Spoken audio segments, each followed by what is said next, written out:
Kroger Tender Ray Beef, no other beef so fresh can be so tender, presents Hearts in Harmony, transcribed. Ladies, isn't it a grand and glorious thrill to hear the family praise a special dinner of yours? Of course it is. And you can bet that compliments will come fast and furious every time you serve Kroger quality beef. What a tasty treat. Tender? Yes, ma'am. Delicious? Yes, sirree. Why, it's just brimming with flavory-rich juices, with delicious tenderness. Just think what a wonderful thrill it'll be for you to surprise your family with a tender, juicy steak, or a crusty brown roast of beef. Or perhaps the folks at your house go for savory beef stew, or boiled beef with horseradish. Well, no matter which main dish you choose, you'll find the delightful goodness of Kroger quality beef will please the entire family. Remember, Kroger quality beef is carefully selected from the best beef on the market today. And not only is it the best grade of beef available, it's also priced for real thrift. So be sure to visit your Kroger store soon, the only place you can buy it, and get Kroger quality beef. It's deliciously tasty and tender, and it's available now at your Kroger store. And now, Hearts in Harmony. Penny Gibbs has at last revealed at least a part of the reason she is working for the wealthy Carrie Carlton. The aged woman is in serious trouble. Today, Penny is at the Carlton mansion for an important conference. Mrs. Carlton says, Penny, and I think it's about time I called you that. Penny, I want you to contact Mr. Blake again. Do you think he's had time enough to get things done, Mrs. Carlton? In part, at least. I'm anxious to know what progress he's made. Will you see him tonight? It isn't a question of whether or not I will, Mrs. Carlton. I'll do anything you say. No, I think we've passed the stage where you act only on orders from me, my dear. You know the situation as well as I do now. I think you can use your own judgment. Well, you know what kind of man Mr. Blake is, Mrs. Carlton. If I see him tonight, and he isn't ready to tell me anything, he won't tell me anything. I know. I understand the kind of person he is, and I'm sorry you have to deal with such a person. But we have no choice in the matter. If we're to see this thing through, we're going to have to deal with people of that sort. Perhaps even worse. I know that. You aren't afraid of the man, are you, Penny? No, I wouldn't say I was afraid. It's just that people like Mr. Blake give me an uneasy feeling. Maybe I give him an uneasy feeling, too. I'm sure he doesn't trust me. The people we're forced to deal with in this matter don't know the meaning of trust, Penny. If they did, I wouldn't be in this difficulty and forced to subject you to this ordeal. Well, it's not an ordeal, Mrs. Carlton. It isn't pleasant, of course, but if I can't do something for a person like you, I can't do anything for anyone. You are doing a great deal for me, my dear. I feel as though I owe you a great deal. Nonsense. Until I asked you to come to work for me, you scarcely knew who I was. But I know who you are now, and what you are, and what you do for people.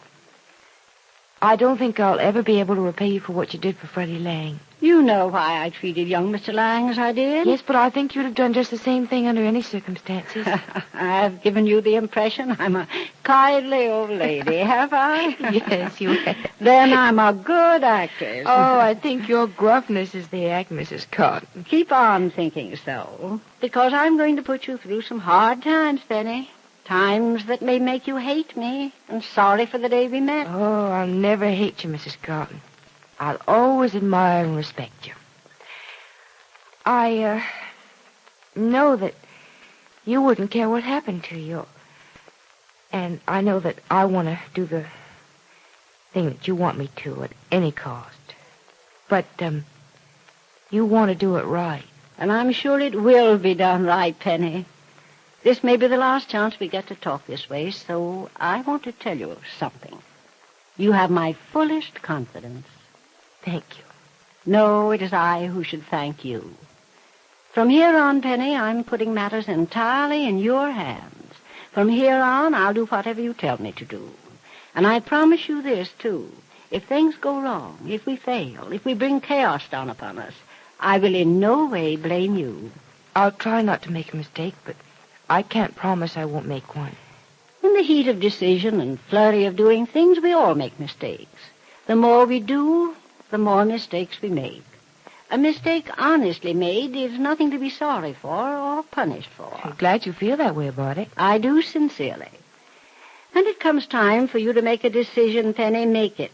Right or wrong, make it. I'll back you up with everything I have. Will you remember that? Mm-hmm. And do you believe me? I have no reason to doubt you. Good. Then see this Mr. Blake tonight. Hear what he has to say.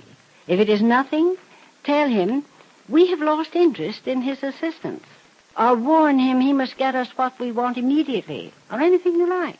Just report to me what you decide about him.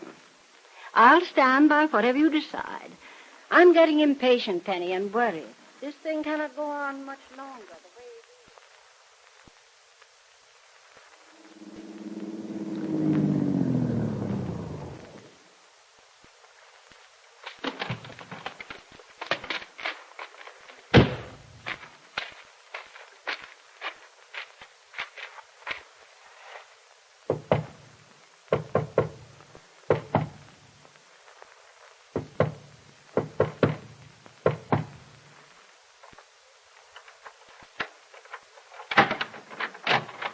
Yes? Oh, it's you, Miss Gibbs. Yes, Mr. Blake. We meet by appointment only, remember? I'm making an appointment with you now, right now. I'm sorry, but it's... I'm sorry, but we're meeting now. I see. Come in. Thank you. Don't bother locking the door. No one followed me here, Mr. Blake. I took the back road. I always lock doors behind me, Miss Gibbs. Remember? Very well. Now, we are meeting, are we? Yes.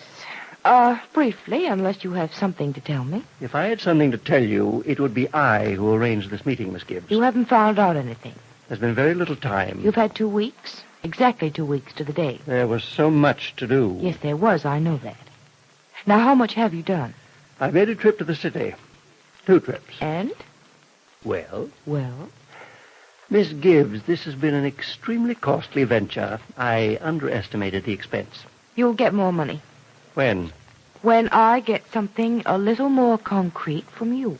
How do I know you'll pay me? Mr. Blake, I gave you $5,000 to begin with, didn't I? Yes, but that was just to begin with. We're long past the beginning now. As far as I know, you haven't accomplished anything. I've made progress. Prove it to me. I know who to see, where to find who to see. And how to get there? And how to get there.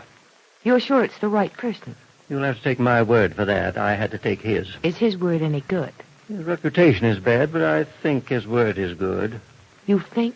There's no way of being sure of the people with whom I've been dealing, Miss Gibbs. And I may say I had no idea I'd be forced to contact so many of the sort. Oh, I didn't think it'd be a hardship on you. Miss Gibbs, I'm well aware of the fact that I am not a desirable sort of person. I'm also aware of the fact that it pains you deeply to be forced to deal with such a one as I. But believe me, I am a blessing compared to the people with whom I have had to deal in your behalf. I appreciate what you've done for me, Mr. Blake. But you must admit you knew quite well the type of person you would have to contact for it. I knew the type, Miss Gibbs, but not the degree. Are you saying you want to quit? I am saying the cost is very high. You'll be paid well. I'm more interested in being paid now. Mr. Blake, you have been paid for what you've done up to now. Now you finish the job or make more progress, and you'll be paid accordingly. I wish to be paid according to my own needs. I am in need of money now. Then I want information now. You have money with you? Of course not. Come here with money, and I'll tell you what I know. You don't trust me. I can't afford to trust you. All right. I'll be back tomorrow night with money. And you can start packing now, too, Mr. Blake. I don't think I'll be needing your services after tomorrow night.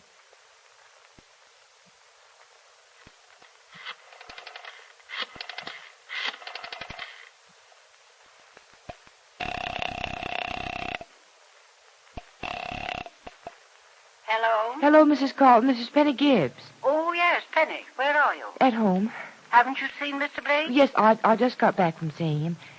Mrs. Carlton, I think... My dear, is it wise to talk? Are you alone? Yes, Nora's gone to the drugstore. Only the baby's here. Oh, I see. Well, go on with what you were saying. Well, I had a brief talk with Mr. Blake just now. He's made the contact we want, but he obviously doesn't want to go through with it. Well, what are you going to do about it? I guess I'll pay him off, get the information from him, if he'll give it to me, and then start all over again. There's some doubt in your mind that he really has the information? It's very difficult to trust him, Mrs. Carlton. Then just as you say, let's get rid of him. Of course, it may mean starting over and a cost of thousands of dollars more than you expected to pay. I told you, Penny, the cost is not to be considered. All right. You want to give Mr. Blake his final payment? Yes, it was $10,000, if you remember. Yes, I remember. I told Mr. Blake I'd bring him the money tomorrow.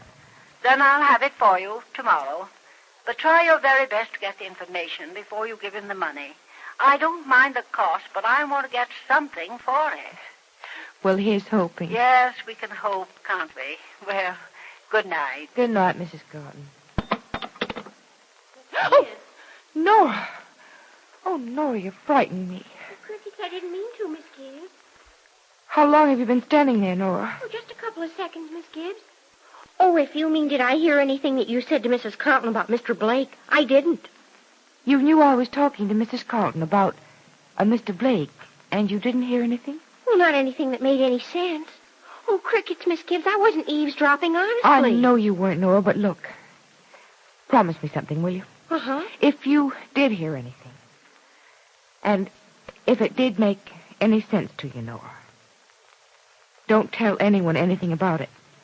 Well, golly, what's there to tell? There might be a lot to tell if you knew. I don't think you do know. I don't think you want to know, but... Nora, if you do, you should know the importance of keeping quiet about it. Miss Gibbs, you look frightened. I am a little frightened, Nora.